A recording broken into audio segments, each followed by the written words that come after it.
घूमकर आकलन कर रहे हैं। मैंने फाड़ कर अपने कूड़ेदान में फेंक दिया उसको।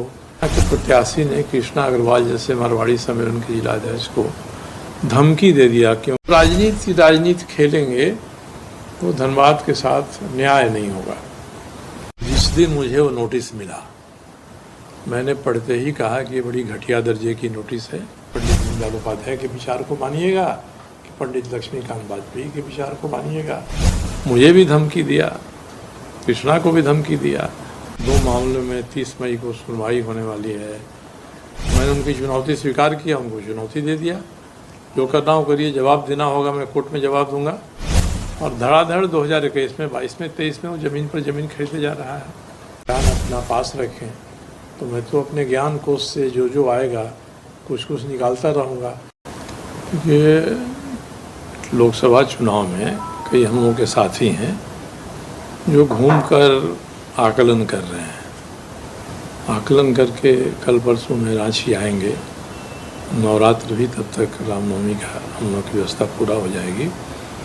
तो सबके विचार से ही मैं निर्णय लूँगा। मैं अभी ना भी नहीं कर सकता हूँ और हाँ भी नहीं कर सकता हूँ। और आज का यहाँ आना तो माननीय जगन्नाथ शाही जी को एक्सीडेंट हो गया था, यहाँ आ गए, उनको देखना था। फिर लोगों ने कहा कि आएंगे, पत्रकार मित्रों से नहीं मिलेंगे, तो लोग कहेंगे भाई, और चले गए। और भी कुछ समूह से मिले और कुछ समूह से मिलना है हम लोगों को। जमाडुआ जाना है, मुनिडी जाना है, पुटकी जाना है, ये सब करके रात में रांची भी वापस लौटना है। तो उद्देश्य यही था। उद्देश्य को ये घोषणा करना नहीं है कि हम लड़ेंगे कि नहीं लड़ेंगे। अगर नहीं लड़ेंगे ये भी हम नहीं कर सकते हैं, क्योंकि मेरी सक्रियता धनबाद लोकसभा क्षेत्र में तब हुई जब यहाँ के प्रत्याशी ने कृष्णा अग्रवाल जैसे मारवाड़ी सम्मेलन के जिलाध्यक्ष को धमकी दे दिया। क्योंकि उन्होंने असहमति का स्वर व्यक्त किया था। बाबूलाल जी को चिट्ठी लिखा था कि आप उम्मीदवार बदलिए। और तो मैं कृष्णा अग्रवाल को हिम्मत बताने के लिए आया कि डरने की कोई ज़रूरत नहीं है। अगले दिन प्रिंस खान नाम के एक अपराधी हैं, ठीक उसी लहजे में, उन्हीं शब्दों के साथ उनका भी ऑडियो वायरल हुआ।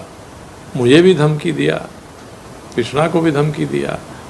तो भाई हम लोगों को धमकी देता है, चुनौती देता है, तो हम लोग उससे पीछे नहीं हटते उसका सामना करने के लिए। इसलिए मैंने धनबाद क्षेत्र के लोगों से कहा है कि इस उम्मीदवार को हारना चाहिए। हम लोगों का चुनाव कोई भाजपा के खिलाफ नहीं है, एक व्यक्ति के प्रवृत्ति के खिलाफ ये चुनाव है।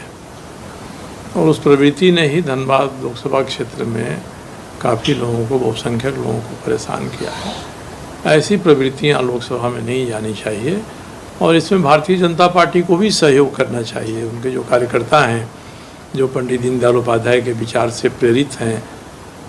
पंडित दीनदयाल जी ने कहा था कि यदि पार्टी उम्मीदवार के चयन में कोई गलती कर दे तो कार्यकर्ताओं को और जनता को उस गलती को सुधार देना चाहिए। ये पॉलिटिकल डायरी में उनका लिखा हुआ है। तो यहाँ एक ऐसी ही गलती किया है भारतीय जनता पार्टी के नेतृत्व ने।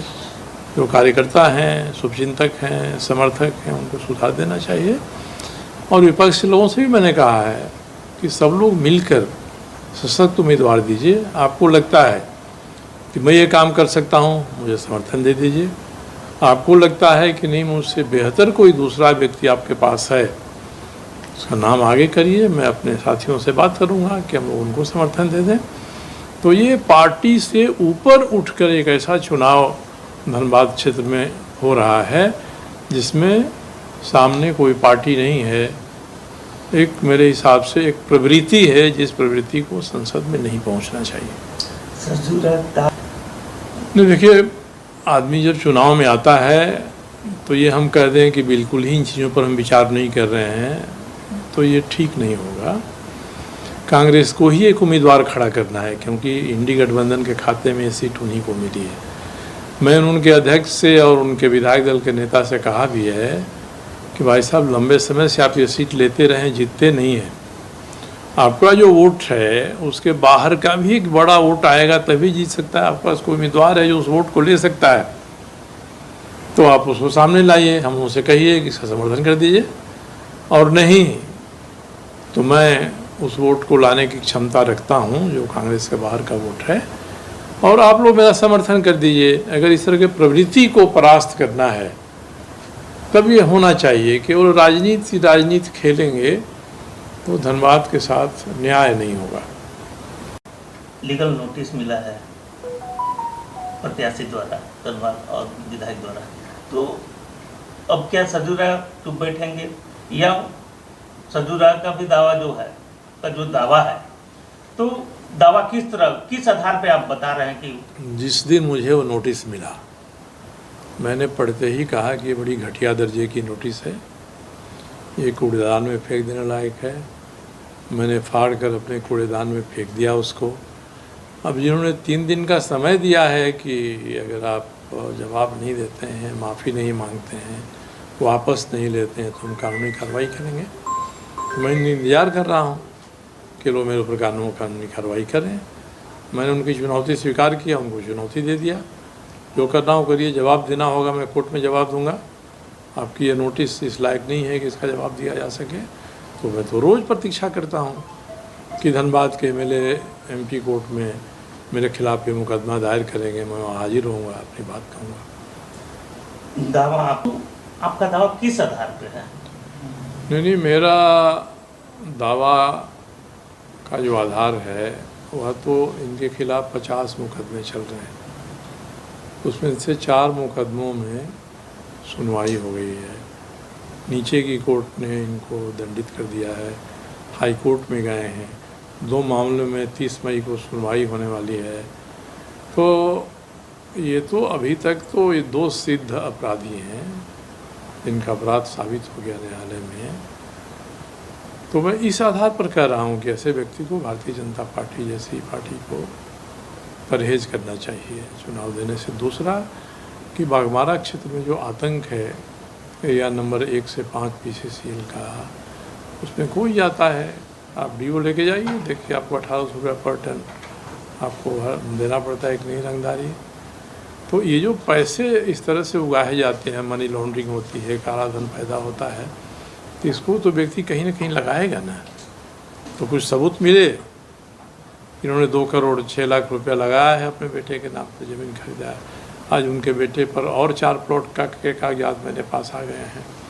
तो इसकी तो जांच होगी, इसका खंडन तो कर दें। आज तक तो खंडन नहीं किया। उनकी बेनामी संपत्ति के बारे में 2 नाम आए हैं जिनके नाम से वो बेनामी संपत्ति खरीद रहे हैं, क्योंकि दोनों व्यक्तियों को ये हैसियत नहीं है कि 28-29 डीड अपने नाम से रजिस्ट्री करा ले, खरीद ले। तो मैंने यही कहा है कि काला धन जहाँ भी होगा, किसी बिल में छुपा होगा, मैं हाथ डालकर उसको निकालूंगा।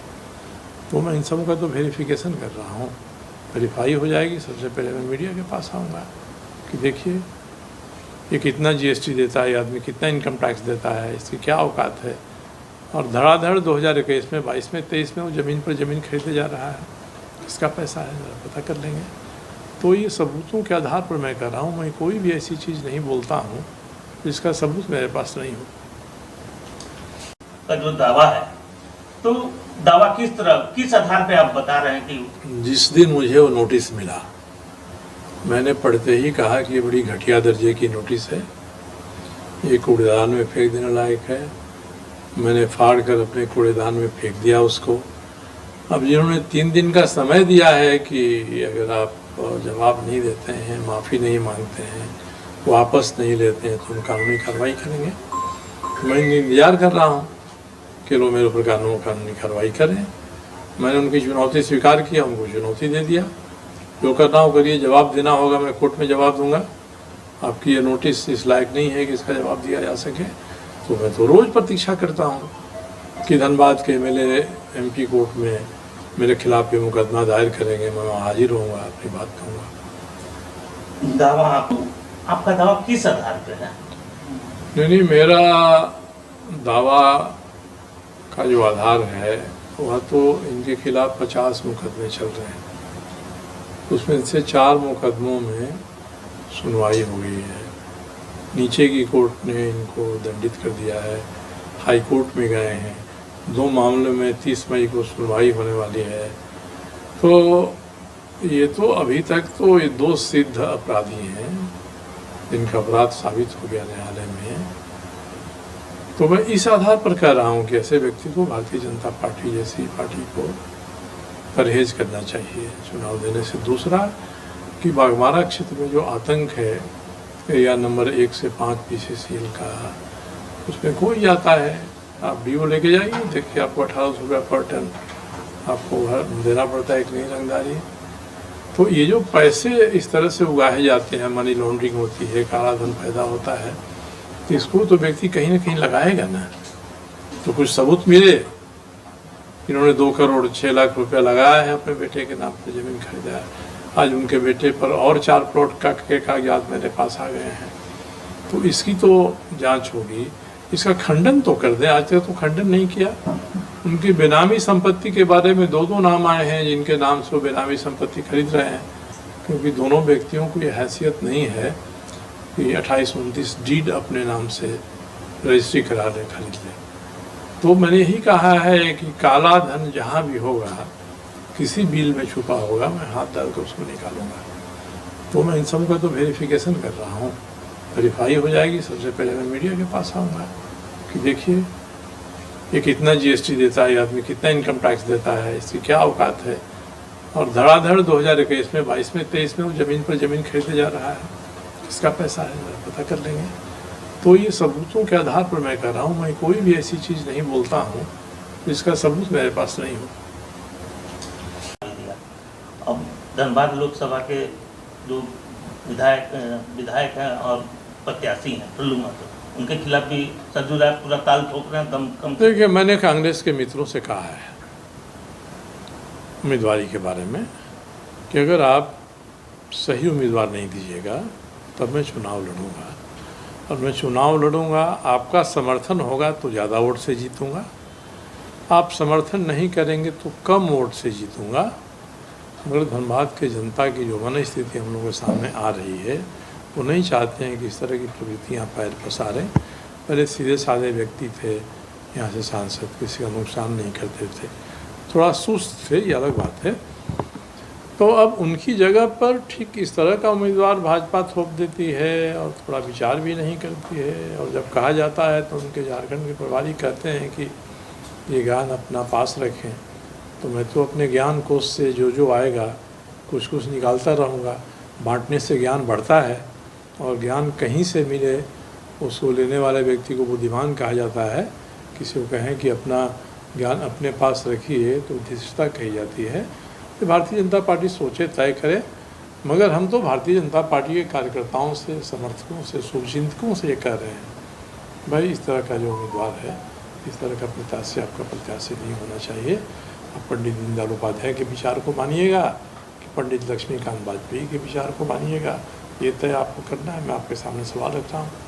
सरजू राय किस तरह का उम्मीदवार कांग्रेस से कोई उनके दिमाग में है, कौन फाइट कर सकते हैं अच्छे उम्मीदवार? कांग्रेस के लोगों ने कहा कि हमारे पास कई उम्मीदवार हैं, तो देखिए कई में से कौन देते हैं। अब कई हैं तो कई तो वही जानते होंगे। सरजू राय किसको अच्छा मानते हैं उसमें? अब ये मेरा किसी उम्मीदवार पर किसी दूसरे पार्टी पर टिप्पणी करना है, व्यवहारिक नहीं कहा जाए। टिप्पणी करने के लिए तो मैं टिप्पणी कर सकता हूँ, पर उचित नहीं माना जाएगा। मैंने मात्र भाजपा के लोगों से ये अपील किया है कि मोदी जी का ये नारा है 400 पार, 400 से अधिक सीटें संसद में चाहते हैं, तो मैं यही कहता हूं कि 400 से अधिक सीटें जीतकर वो जो उद्देश्य हासिल करेंगे उसको 399 से अधिक सीट जीतकर भी हासिल करते हैं। इसमें से धनबाद को एक माइनस करिए, 399 पार का नारा लगाइए, तो जो 400वां सीट है अपने आप आस पास आ जाएगा।